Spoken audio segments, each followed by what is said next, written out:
to Tabcast, my vodcast. Today I've got a very dear friend of mine called Annaliese. Well, actually, you started out as one of my students, didn't you, for an art project that I did? Yeah. It was a project called Who Am I? And it was a way for people aged, I think it was 11 to 19, to discover creative career paths, wasn't it? And you came along. That was the first time I met you, and we've sort of followed each other since then on Facebook, haven't we? Yeah. So, definitely.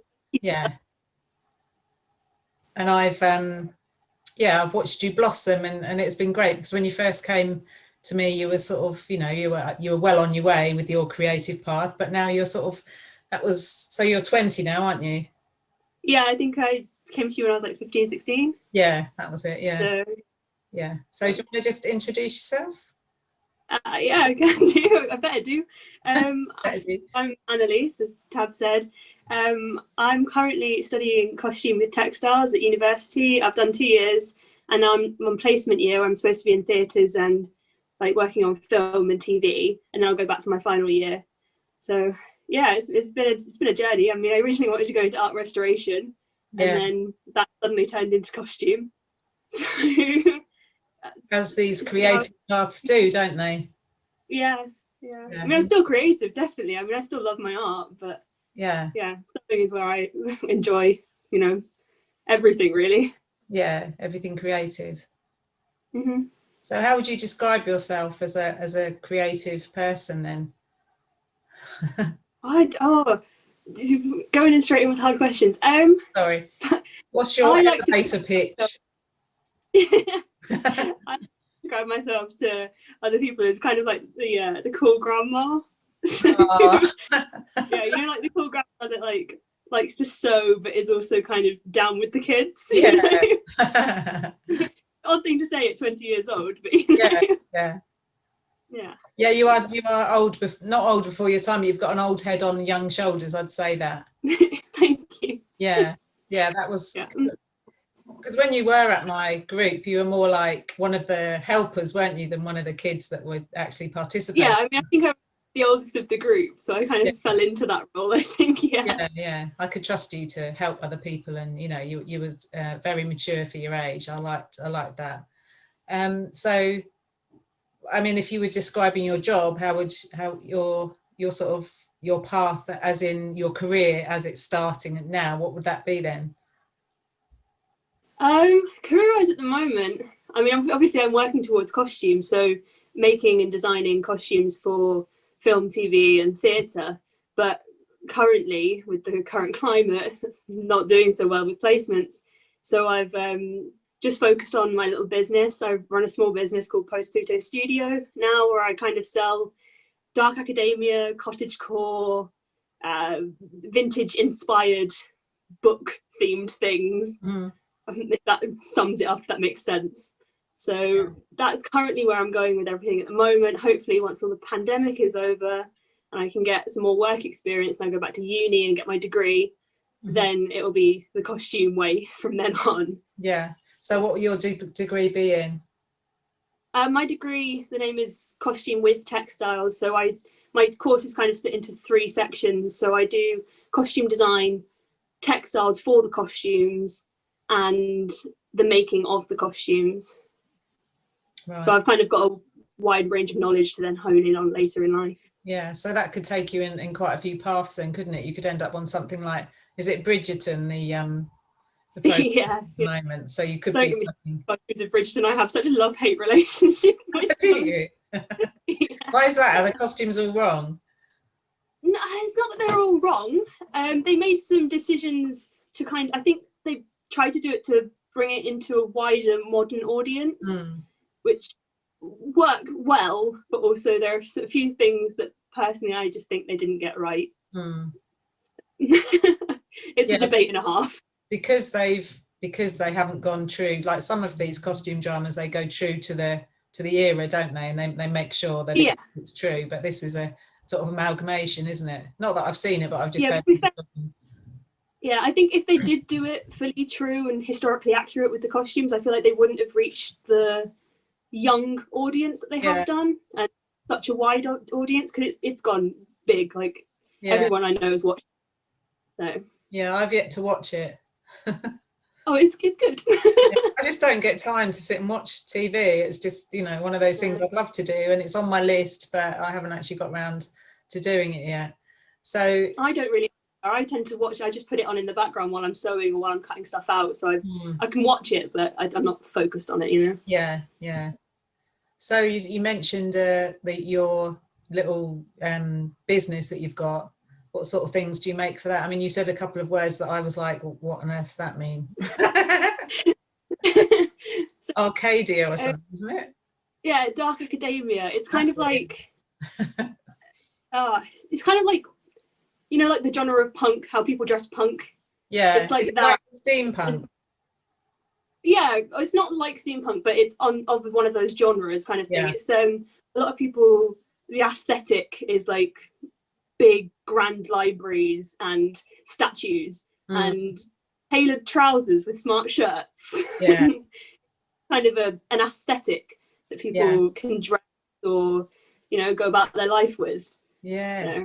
So it's more like a lifestyle. So, yeah, kind of. So I make book pouches. So they're like little padded book pouches, so that if you read novels or anything like that, people who go on trains, a lot of the time you just shove books in your bag and then they get ruined and the covers will get all dog-eared. I'm quite precious with books. Yeah. So it's just a pouch to put it in to keep them safe while you're out and about. Yeah, I saw those. Yeah, but that's like that's the thin end of the wedge of what you make, though, isn't it? That's like you're dumbing yourself down on that, because it's like that's something that I can make commercial. Them. Sorry, I could probably make one of them, but there's the other things. Exactly, I can't. No. But the other end of the scale is like I saw you were like sewing with some leather bonding type stuff. Was just doing. Yeah, no, I like to dip my toe in all sides of sewing. So for my second year costume, we had to design and make a full costume. We studied Dracula, so I chose to make my Van Helsing design, and I did like this leather harness with stake straps in, so that if he has to kill a vampire, he can just pull it straight out of his side of his leg. I'll put a picture. Sorry. I'll put a picture of it up on here so people can see it. Thank you. Yeah, it'll be good, because you can't talk about something without showing it. No, especially when it comes to costumes, you know. Yeah, how do you describe that? It's so that kind of leads into your own style, which is something that that's been that you've been dressing like with your completely unique fashion ways since I've known you. That's something like really early on I noticed about you, and I sort of liked. I thought you're really brave to kind of stick to that, and kind of, you know, it's in a good way. You know, it's like a lot of people just follow the fashion that's going on in whatever town, or, you know, wherever they see it on TV or whatever. But you've always had a unique fashion sense, haven't you? So where did you get inspiration from for that? I don't know. I've always known that high street fashion wasn't really for me. I think since I started dressing myself, I kind of went for the more edgy kind of look, and then I discovered like not vintage TV programs, but TV programs set in like the 50s. And I always loved Grease, and then I got more into the music, and my mum always listens to 60s music and stuff like that, and I think that's what I grew up on. So I grew up on like my mum's music taste, which I'm more than happy about, because I love music of the 50s and 60s and 70s. And then I discovered rockabilly, and I started dressing rockabilly from the age of 14. It's kind of now more gone into rockabilly with a modern sort of edgy. It has changed a bit, hasn't it? Yeah, it's gone sort of more into the rockabilly modern edge, like crafty person kind of dress. And vintage sort of thrown in. Yeah, definitely. Made your own. That's what I mean. Yeah. You've made your own sort of style, really, haven't you? You don't sort of really fit into any particular box, but there's elements of a lot of different things in there. Yeah, definitely. I think over the last couple of years, I used to dress like solely rockabilly, and I think over the last couple of years, I've kind of just gone with wear what you want to wear when you want to wear. Yeah. It doesn't really matter what anyone thinks. Yeah, I think if it's softened you a little bit as well. It's a little bit more feminine. I know that rockabilly is really quite feminine, but you seem to have sort of come into yourself a little bit more, as in, you know, like I say, it's a completely you style rather than just being, oh yeah, it's rockabilly. Do you know what I mean? Yeah. Yeah. And your hair as well. You've been dyeing your bit of your hair for a while now, haven't you? That's cool. And doing fringe. That's so brave, your fringe. I just can imagine what I would look like with that fringe going on. This is a lockdown hairstyle, I tell you that. I was just like, I know, I'm bored to change my hair. Well, it's because I had these like blonde hair streaks in my hair years ago before it came cool. And then the year that I took them out of my hair and dyed my hair blonde, it became cool.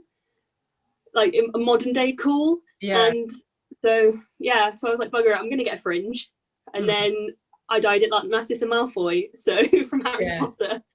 But, Is this, do you have to curl it under when you do it? Yeah, I've got really thin hair, so if I don't curl it, it just like looks like streaks running down my forehead.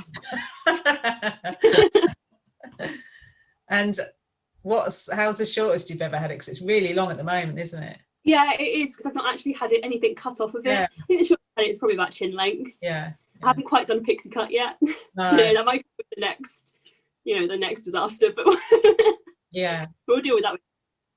Yeah. So, because I remember you showing me photographs of like the cosplay and that sort of thing. So you've got the post Pluto studio, and then you've got post Pluto costume. To me, is a costume bit more about cosplay? Do you still do that? I remember being amazed at I personally, costumes. But you showed me. Personally, I've been able to cosplay much over the last 2 years since I started uni. I did it. Well, I mean, the Comic Cons and stuff that I used to go to haven't been running since the lockdown started or the pandemic started. But the last one I went to was October 2019, I believe. So I cosplayed for that. But that was the first one I've cosplayed in about a year. But it's only due to the workload. But I still make cosplays for other people. So I did a commission of a Chun-Li character from, oh gosh, I can't remember what it's from now. That's terrible. I should know from. It's from a video game, I know that much. So I managed to do that for somebody this year, which was really nice. It was nice to work on costume again, or work on an outfit for someone that isn't just day wear. So that was nice. I thoroughly enjoy making cosplays and costumes. That's why I went into costume. But my post Pluto costume page is more of a blog about cosplay making and historical costumes. Right. Yeah. So my next project will be, I'm planning when I get time to make myself a pair of Tudor stays, which is like a corset, but before corsets were a thing, really. I mean, they are a type of corset. So I plan to do that, and I'll document all the process of that, and that'll be going up on my post Pluto costume page. Yeah, because that'll be a feat and a half, won't it, to make a corset? Actually, corsets, I love, this can sound really weird, I love underwear. So I think it's just fascinating, and I love looking at like 1940s, 50s, and way before that underwear. I think it's just amazing. Yeah. And I've always wanted to do corsetry, so I made myself a corset in first or second year of uni, I think, maybe possibly second year.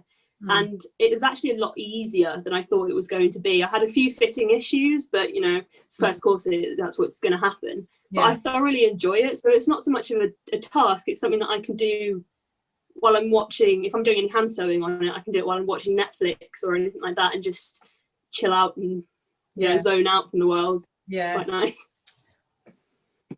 Okay, so what about different sorts of costumes from different countries? Like, have you ever done any Bollywood type costumes? I've not made any Bollywood costumes, but in first year of uni we got given The Firework Maker's Daughter, the script by Philip Pullman, to study and design for. And it's not ever said that it's set in India and thereabouts, but it's often implied. So I did some designs for costumes that were Indian Thai inspired. Yeah. So quite nice, actually. Yeah, they use lovely silks and things like that, don't they? I can imagine sewing on all the sequins and beads and things, though, takes forever. Yeah, we did some textile samples for it, but it was just like all the I specialize in print at uni, so printing fabrics and dyeing fabrics. But you can specialize in embroidery, but there's something about embroidery that I don't enjoy unless I'm doing it for myself. Yeah. So it's just all the techniques in embroidery that take so long that I used in these Thai and Indian inspired textile samples. But yeah, I suppose when you try these different things, you get to know what's you and what's not, don't you? So you have to try them to see. Mm-hmm. So that's a good thing about my course. In first year you start and then you hone it in second year. Yeah. So because I noticed you do lino print as well. I love to do lino print, but I just don't get much chance. It is very therapeutic, isn't it, doing that? And I was wondering, have you seen my Fenzen logo, the new one? Probably yes, but I probably haven't paid much attention to it. I've definitely seen it. I've never looked at it in depth. Yeah, because I'm wondering. Let me see if I can get it up on my phone. I'm wondering if that would come up, because I want to get some T-shirts and things like that for my business. But I also like to do things myself. So I'm thinking, I wonder if I could do a lino print. That would probably be back to front. Oh yeah, you could do it, but you'd have to make sure that when you do the writing, you do it all backwards. Yes. Yeah, so I could. Yeah, because if you multiple times you carve something out and it's the right way around, and then you print it and it's just backwards. Yeah. And then I could use some sort of fabric ink and print it on T-shirts and stuff. Yeah, I've actually just got myself some. It takes quite a while to find it, but if you use oil-based printing ink, it will stick to the fabric and it can be washed multiple times. I've just bought myself some because I'm planning on some book pouches with my lino prints on the front of them and some tote bags. So that'll be really exciting. So oil-based fabric ink. All right. Yeah, one of the brands that make it is Speedball. Right. Yeah. As in the pen Speedball. Pardon? You can get pens at a Speedball, can't you? Yes, I believe so. I didn't actually put two and two together. Yeah. I'm guessing they're the company. Yeah. Yeah, okay, so that's something I'd quite like to try, because I get it's cheap enough to get things printed for your business, but I do quite like to do things myself as well. And yeah, there's just something about having something that's been handmade, Yeah, exactly. I want to tie dye some hoodies and then put my own, make my own Fenzen lino print and then print that on there. I think that would be quite cool. That would be really nice. Yeah. Okay, so and on your I think it was on your Facebook, or it's probably Instagram, I saw as well that you'd been commissioned to make someone's wedding dress. That must have been a bit scary. Yeah, that was my sister-in-law. Okay. So my brother finally tied the knot last year in August. It was a very small wedding, obviously. I mean, it was planned to be a small wedding anyway. Yeah. And then COVID, so it was perfectly fine. But so she came up to me in March last year and was like, do you think you could make this? And showed me the photo. It was this gorgeous black top with this skirt that was white at the waist and then faded to black, and it had a small train. And I looked at it and went, yeah, I can do that. That's fine. It must have been scary. Yeah, it was scary doing something for such a big day. I always feel like dresses are so important to women on the day. Yes. Luckily, Crystal is she's very cool and chill about things. Yeah, easy going. Yeah, she actually helped me make it. She helped me dye it. So I made it. It took 6-7 meters of muslin fabric. Wow. And I think I made it over the space of probably about 2 months from original planning to having it on her. But yeah, so I made this dress. Yeah, I made this dress with 6 meters of muslin, and then we got these big buckets, like the ones that people use for gardening, the big plastic. Yeah. We filled it with hot water that we had to like carry from the kitchen to the garden, because obviously I don't have print works here. No. Just at home. And she stood there and held this dress while I kind of dipped it in this bucket of dye, and then took a paintbrush and just painted up and down it to create. Did it not travel? Because that's what it looks like. It looks like dip dye, doesn't it? Which is what so it was partially dip dyed. Yeah. So we did like most of it, but the original photo of the dress she was wanting, like kind of strips going up it, as if the dye had like ran up the fabric. Yeah. So I was just like, bugger it, I'm gonna get a paintbrush. Yeah, and it worked. Help it on its way, sort of thing. Yeah. I mean, with all the water that was in the dress as well, it became really heavy. The crystal was there getting like an arm workout while holding this dress. It should have like strung a piece of like washing line or something across, and then you could have pegged it up. Oh, that would have been a smart idea, but you know, that's not what we did. I like to think of solutions for things like that, but it looked stunning, didn't it? It really did. Yeah, she was so happy with it, and it rained during the day, and the setting for the reception, I think the reception was actually in the forest. Wow. So the bottom of the dress was going to get dirty anyway. Yeah. So having black fading to white went really, really well. Yeah. By the end of the day, there were like pine cones and everything in it. But, you know, that's what the wedding dress is for, right? It was just lovely, and I love muslin. I was just like, you know, if I ever did get married, well, I would never get married again. But if I did, I would love just a very simple muslin, like almost like that sort of like ripped effect, where it looks like you have literally run through the forest and it's all got tangled in that. I love that look. That sort of. It was gorgeous. So yeah, Crystal's actually American, so she had like cowboy boots and everything under her dress. Wow. Yeah. It was fabulous. So is that something, an area you'd like to go down, doing sort of wedding dresses, unique wedding dresses? Like that? No. No.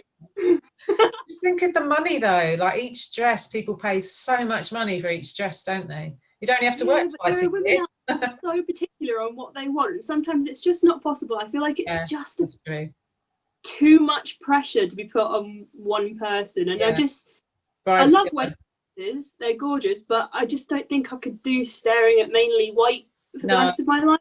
I love colour, and I love weirdness of costumes, you know, the fact that you can use like seashells in a costume to make it look like an alligator, or it's very limited, isn't it, bridal? Most people do want white or ivory, don't they? Okay, so if people want to connect with you to find out more about what you do, how does one do that? So I mean, my business name has been mentioned a few times, so that's Post Pluto Studio, often with a dot in between the words. Yes. That can be found on Instagram, Facebook, Etsy is actually where my shop is, and you can always communicate to me through Etsy as well. And I've recently got a TikTok.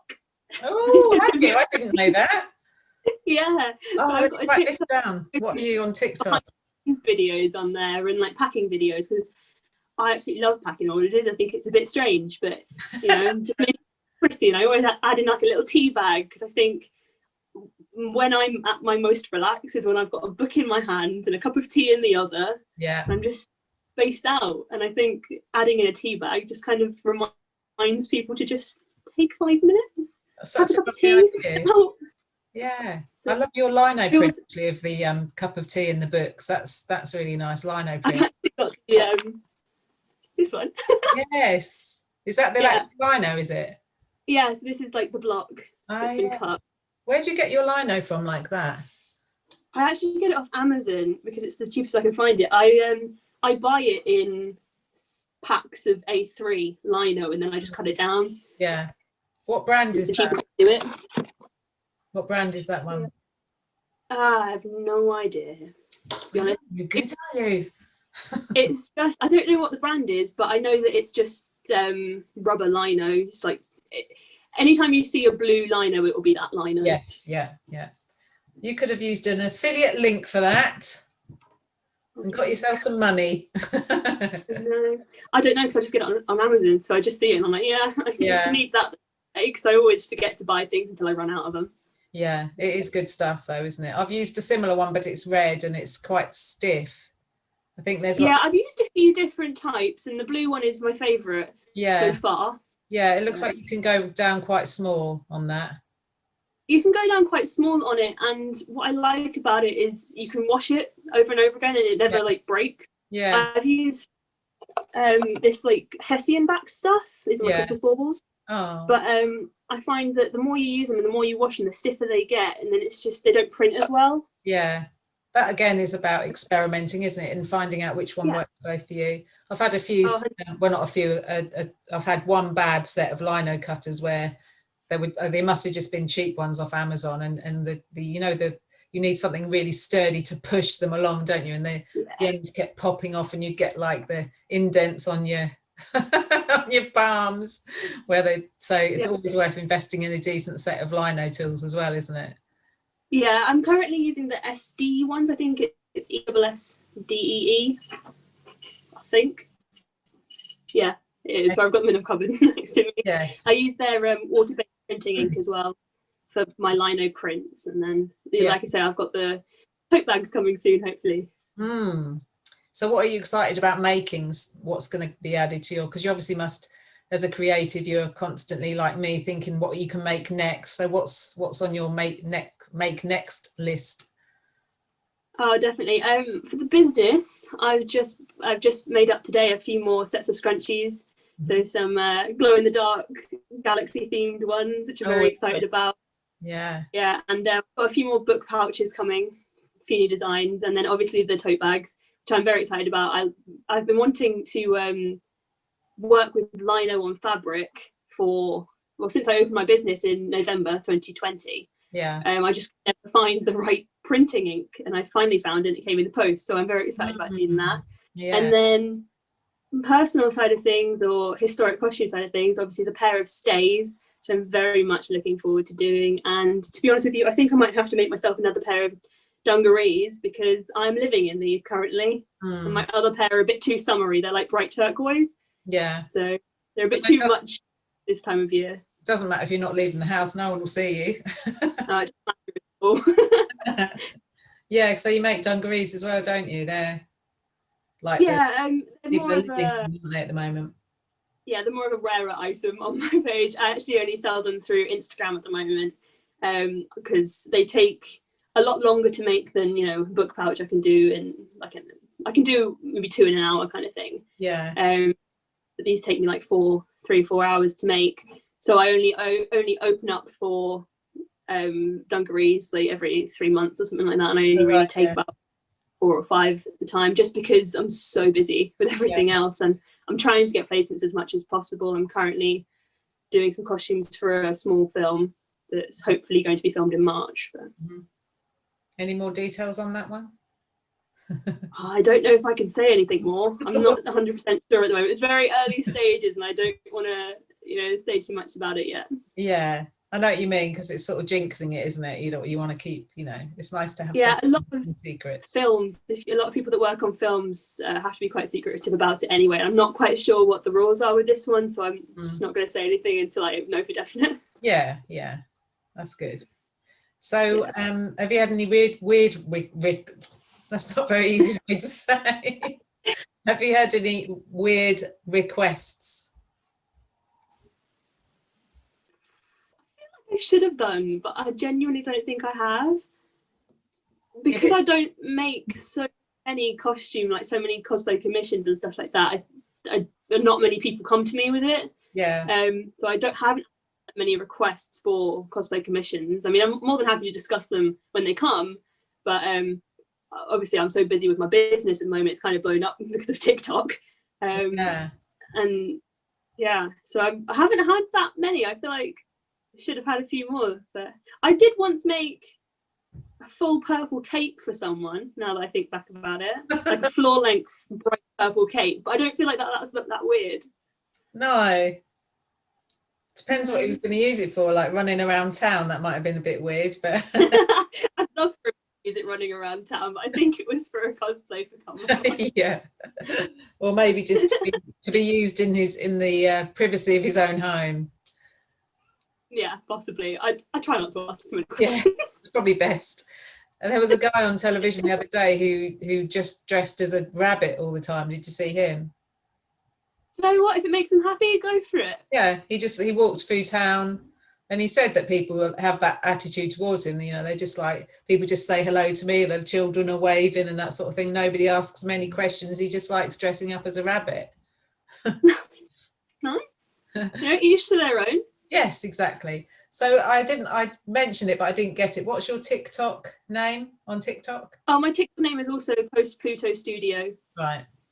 Okay, I won't need to write that down. So no, it should be fine. I tried to, all of my Post Pluto Studio things should be all under the same name. Yeah. And then I've got the costume on Instagram, which is kind of more of a historical blog. So yeah, okay.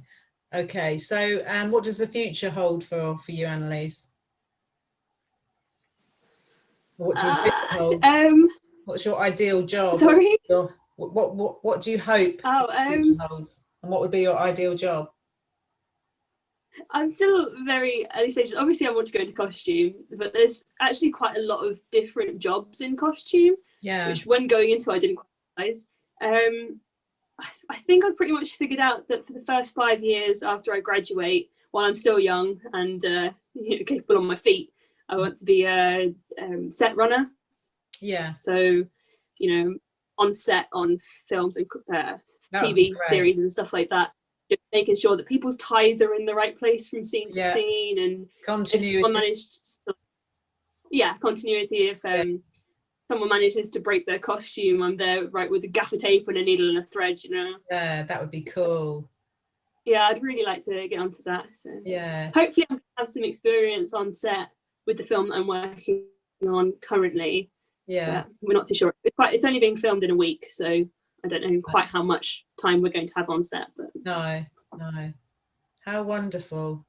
Yeah, and I don't know whether I'll go in. I'm definitely wanting to go into film and TV more so than theatre, but at the moment I'll take anything. Yeah, theatre's definitely still a great career path that I happily take. Yeah, if there's any theatres left. Yeah. Yeah, they're all suffering, aren't they? Quite a lot at the moment. They've not really been given much of a chance. So, no. But I feel that there'll always be a place for theatre. I hope so. 100%. I mean, so many thespians out here, and and if it's not like theatre as in going into a theatre, there'll always be outdoor theatres, and definitely. You're not going to keep the amdrams down, are you? There's no way to keep the amdrams down. No. And let alone that, like you say, the thespians and that, it's not just why don't we go and do this play? It's actually in their blood, isn't it? It's a life choice. It's not just a. Yeah. And what a great career you'll have. It's so exciting. Who's been the most important person in your life so far? I know you're only 20, but who's been the most important person in your life? That's a hard question, because there's so many people in my life that, inspire me and help me. Yeah. And, it's just, I think over the last year, especially, over the last many, many years, since I was born, it's going to be really cliche, my mother, since the last year, I moved back home in March because I had to come home from uni. Yeah. And it's just me and my mum in this house, and it's just been, your mum's it's been great. crazy, to be honest. Yeah, she is just brilliant. I love her to bits. Yeah. But she's always been that rock, and she's always told me to, do what I want to do, be myself, and never follow anyone else's footsteps, So and that's so nice to have that behind you, isn't it? Yeah, especially and I started selling masks in May when, we had to start wearing them in supermarkets and stuff like that. And I had a couple of days where I just had so many orders, and I was getting weirdly stressed over it. Like, I should never stress over stuff like that. But she was there, 12 hours a day helping me. She was cutting masks out, sewing them. I was doing like 60 odd in a day. Wow. And it's been like that over the last couple of weeks, because I had a video blow up on TikTok and I got 60 orders in the space of 24 hours. God. And, you know, I had 52 since I started my business. This is on Etsy. I had 52 between November and January. That's the power January of TikTok, 1st. isn't it? It's ridiculous. I mean, I think my video got to like 170,000 views or something like that. Goodness. It's mental. It's ridiculous. But they pretty much sold me out of all of my Etsy stock. Yeah. Which I'm not complaining. No. But my mum came in straight away and she was cutting stock out, and I was sewing the stock, and just to try and build that back up again, so I actually had things that people could buy from me. Yes. Yeah, which is important, isn't it? Yeah, definitely. I mean, I appreciate her so much. Oh, bless her. Yeah, I know what you mean. There's a lot, like you say, a lot of people along the way, but it's those constants, isn't it, that you kind of, when you reflect, you sort of think, okay, this person's been in and out of my life, but the constant one has been this person, which is important, isn't it, to make you feel secure and that sort of thing. So so going back on to something else, what have you got anything that you've read or listened to, like a podcast or anything like that, that's in what's the word, inspired you lately? Do you know what? I don't actually listen to that many podcasts. I mean, I love podcasts when I do listen to them. I never really think of actually listening to them, which is terrible, because I'm on one. But the only podcast I really religiously listen to is Wine and Crime. I don't know if you've ever heard of, but it's this group. It's three or four American women, and they drink a bottle of wine and they discuss a certain type of crime for like 2 hours. That's it's just one of those nice. Good. I'm going to write that down. So Wine funny. And crime. Wine and they always manage to match the wine with the type of crime. That's hilarious. It's brilliant. But as for books, I have recently, since lockdown really, got back into reading. And I've always been one of those people that really want to read but can never actually do it. You know, like they pick up a book, it takes them like 6 months to read, like To Kill a Mockingbird. And yeah, no, it used to be me.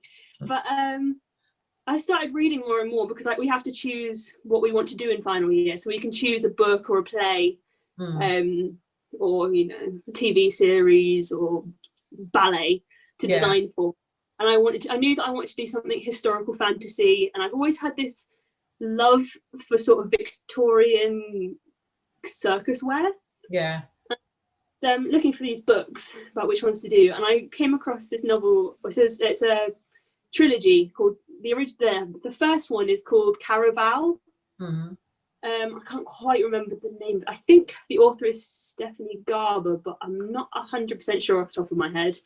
And just I read it in 2 weeks. Wow. And the book is just amazing. It's just I absolutely love it. I've read like 4 books since that book, and I'm still pining over it. Wow. You know, and that's definitely what I'm going to do in final year. That's the only thing, isn't it, with a book? When it ends, it's like, oh, I don't want it to end. Yeah, definitely. I mean, there's definitely finish a book. God, but you know. I don't know if you can see, like these ones here. I've got these 2 here, that and that. I think maybe. Hang on, let me just. Oh no, yeah, just those 2. Oh yeah, and there's another one here. I can't point because my arm doesn't work. This one, going the wrong way. That. And those 2 there, they're all Les Miserables. Oh really? All 3 of them? 3, yeah. Have you read it? No, I bought them for Benson actually, because we watched the one of the films or series or something. I can't remember what it was, and absolutely loved it. And so I bought those 3 books because I think one's in French and because he's funny about like the interpretation. He wants to read it as pure as it was when it was written, because obviously it's written in French. So I bought him 3 to choose from. And he's not he hasn't read any of them because we just don't get time. We've got the land and everything, haven't we? So we don't really get time to read and that. But it is you think we would have been able to, but not as yet. But it's on. I'd like to read one of them as well, because it's a great film. I've heard the Les Mis, the book, can be quite hard to get through. But I don't know if that's just, you know, friends' opinions, but I love the musical and everything like that. I mean, I'm a singer, so I've sung, you know, Les Mis for years. Why did you mention this so late in the podcast? How come I haven't had now? I'm not going to have a chance to ask you about it. That's okay. I don't really do it that much anymore anyway. Yeah, but yeah. When do you sing then? Is it around the house in the shower? That was such a stupid question. When I was at uni, I was for the last year at uni, I've been the social secretary of the Musical Theatre Society. So we were working towards putting on a showcase, which got cancelled. But it's just, you know, being in that environment, being, you know, singing with other people. I've sang since I was like 13. So yes. So with the pandemic and everything, does it mean that you will just have to take what you're given in this 4 years or whatever, or will you be able to do another? Will you be able to continue going? Will they kind of? Are they doing anything to make up for the loss that you've felt? Do not get me started on universities in this pandemic. Because you had to pay for all of this as well, haven't you? Oh yeah. But you don't get it's any just a refund. £1,250 a year. Luckily not for placement year. I do, however, pay money to the uni to be on placement year and not be at the uni. But it's not quite that.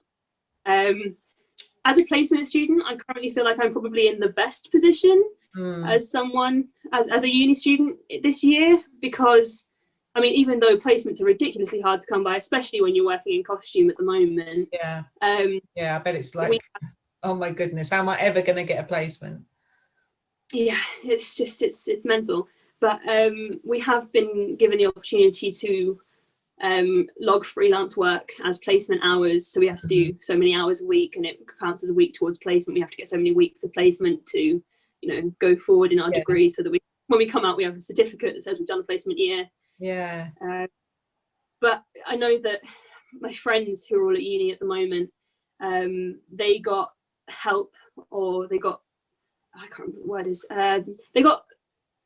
their grades got changed slightly, or, you know, they were more concerned about it last year's work, because obviously they got interrupted halfway through their studies. So they got, you know, whatever it is, they got help towards their grade. But this year, most universities are saying, no, you still have to meet the demands that we were asking for before the pandemic, because you're used to it now. So they're not really getting much. But I mean, what about practical work that you would have been doing at uni, and all the, you know, all the facilities and all the equipment and everything that would have helped you with the making of your costumes? It's devastating. I know that people on my course who are currently at uni, I mean, last year without the pandemic, we were in 5 days a week for over 20, I think we were like 25 something hours a week, which is really high for a uni course. Most are anywhere usually like 5 and 12. There's an hour a day, isn't it? And most of them are party. But ours was a really intensive course, and obviously, you know, studying or specializing in print and embroideries, you have the embroidery machines that are all at uni, you have all the print work rooms that are all at uni. You can't access that at home. No, especially, it's a very hands-on course, isn't it? Yeah, it really is. And you're in, I mean, I remember weeks last year where I was in 9 till 5 every day just to get my work done. To the best that was possible. And this year, I know that the first years last year, who are now in second year, I think they've been in for maybe 2 hours, 2 hours a week, and have been asked to do the rest at home. And it's just on a course, especially that's creative, where you take a lot of influence from the surroundings that you're in. You know, of course, and from other people that you're working. 100%. You can't do it solitary, can you? No, I've got friends who I've got a friend that studies chemistry, and her labs have all been, you know, most of them have been taken away from her. She hasn't been able to do labs. No, I mean, you're not going to start doing that in the kitchen, are you? No, definitely not, you know? Oh, it's devastating. It really is. I mean, obviously we have to remember the people who've lost family members, and that's the real devastation, isn't it? Oh, but the knock-on effect, you know, it filters down through everybody. I don't think there's a single person on the planet who hasn't been affected by it. It's, you know, and I do feel for you. It's I mean, luckily you've got the natural talent, so that will hold you firm in it. But you know, if there's people who are sort of on the struggling end of it, it's gonna, you know, it's gonna definitely have an impact. And like I said to someone the other day, you know, my daughter's obviously 2, and she'll never have that year 2 again. And these people, your peers and things, they'll never have those years again where they're in uni and supposed to be enjoying it. And you know, this is I mean, the start of your wonderful careers, isn't it? It could leave a very bitter taste in your mouth. Yeah. I mean, obviously my heart goes out to all those people that have like lost loved ones and everything. I mean, that's the main concern here. But I've got a few friends who took a gap year and they went into first year, you know, last year, and you know, they've been stripped of their first year of uni, which so far have been, you know, like brilliant. I love my first year. It was amazing, you know. And I've got a friend whose brother is currently in his first year at uni, and he has been alone since Christmas in his uni flat. He's had Christmas alone, he had his birthday alone. Yeah. And he can't see anyone, you know? No, that's so devastating. I mean, you know, without going into too much detail, I know a lot of people who are, their mental health has been seriously affected. And when you get situations like that, where you're in a room on your own, for, you know, months in, months out, that can have such a serious toll on your mental health, let alone anything else health-wise, can't it? It's very sad. It's good. I mean, yeah, you're lucky you're back at home with your mum, and you know, you've got this opportunity to build your business up, and you know, you're one of the luckier ones, I guess. Yeah, I'm in a good position, to be fair. I mean, I'm not complaining. No. So I'll ask you now, unless you've got anything else that you'd like me to ask you, or that you'd like to say. I think we've covered it. Yeah. So the question that I'll ask you the question that me and my imaginary friend always ask my guests, which is, what would you tell your 16-year-old self? I mean, it's not that long ago for me, really. It's only 2 years. But I don't know. Weirdly, the first one is just go get that septum piercing that you've been wanting since you were 14. You know, you're going to do it when you're 18 anyway, 19. You know, it brought you a lot of joy. Just go do it. Is that on your nose, that one? Yeah, that one. Yeah. Did it hurt? Yeah. No, it hurt less than my ears being pierced. Oh, really? Yeah, and I was so worried about it. Oh, I had my nose pierced. It made my eyes water like madly. Oh, really? I mean, it made my eyes water to begin with, but then it was all right. Yeah, then you're like, yeah, this looks really cool. Yeah, I was like, do you know what? Actually, this is me. I'm just going to roll with what I want to do now. Yeah. So yeah, you know, embrace who you are. You know, I was about to say don't dress the way people think you want to dress, but obviously I wasn't doing that. I was dressing vintage, but you know. Yeah. Dress in colour when you want to dress in colour. Dress in black and white when you want to dress in black and white. You know. Yes. Yeah. That's really that's good. Good advice to give yourself, and like you said, you kind of did follow it, but you know, that drums it down, doesn't it? And that is good to see that you're don't worry too much, you know. Yes, yeah, that's what most people say actually when I ask them that. A lot of the kind of resounding thing is just don't worry about things so much, because nothing really matters, does it? No, and you know, you can control whatever gets thrown at you. It's going to be okay, you know. Yeah. That's a great positive message. Okay, well, I'm going to stop recording now, but I'll have a little chat with you afterwards. But thank you very much. And so if you want to follow or get in contact with Annaliese for her products or anything that she's talked about, there's lots of lovely things actually on her Etsy page, on her Etsy shop. It's post.pluto.studio.